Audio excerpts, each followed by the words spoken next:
Fellow citizens, for more than 2 months, protests arising from the Fugitive Offenders Bill have continued. Our citizens, police and reporters have been injured during violent incidents.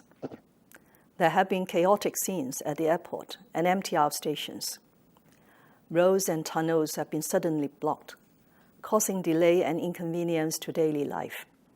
Our responses to the 5 demands have been made with full consideration of different constraints and circumstances. I recognize that these may not be able to address all the grievances of people in society.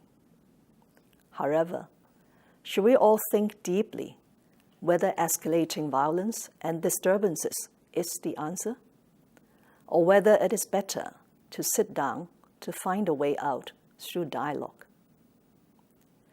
Many would say that we need a common basis to start such a dialogue, and that this has to start with the Chief Executive.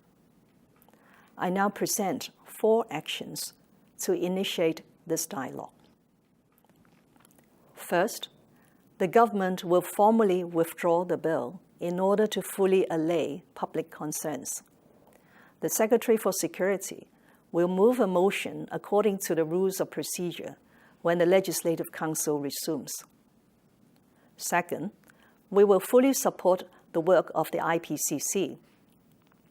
In addition to the overseas experts, I have appointed 2 new members to the IPCC, namely Mrs. Helen Yu and Senior Counsel Mr. Paul Lam.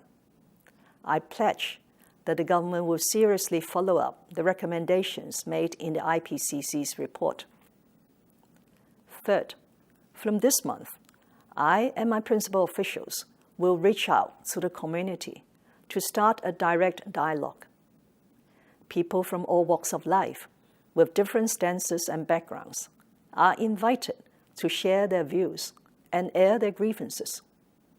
We must find ways to address the discontent in society and to look for solutions.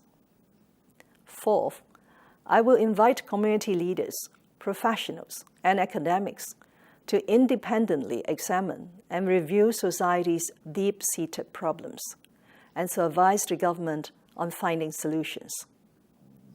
After more than 2 months of social unrest, it is obvious to many that discontentment extends far beyond the bill. It covers political, economic, and social issues, including the oft-mentioned problems relating to housing and land supply, income distribution, social justice and mobility, and opportunities for our young people, as well as how the public could be fully engaged in government's decision-making. We can discuss all these issues in our new dialogue platform.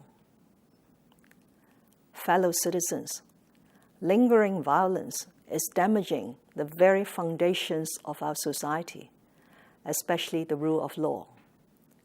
Some people, though not many, attacked the central government's office in Hong Kong and vandalized the national flag and national emblem. This is a direct challenge to one country, 2 systems.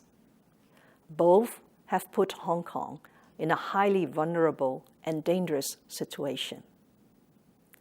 Irrespective of our grievances or the depth of discontentment towards the government, we cannot agree or accept that violence is a solution to our problems. Our foremost priority now is to end violence, to safeguard the rule of law, and to restore order and safety in society. As such, the government has to strictly enforce the law against all violent and illegal acts. My team and I hope that the 4 actions just announced can help our society to move forward. Let's replace conflicts with conversations, and let's look for solutions.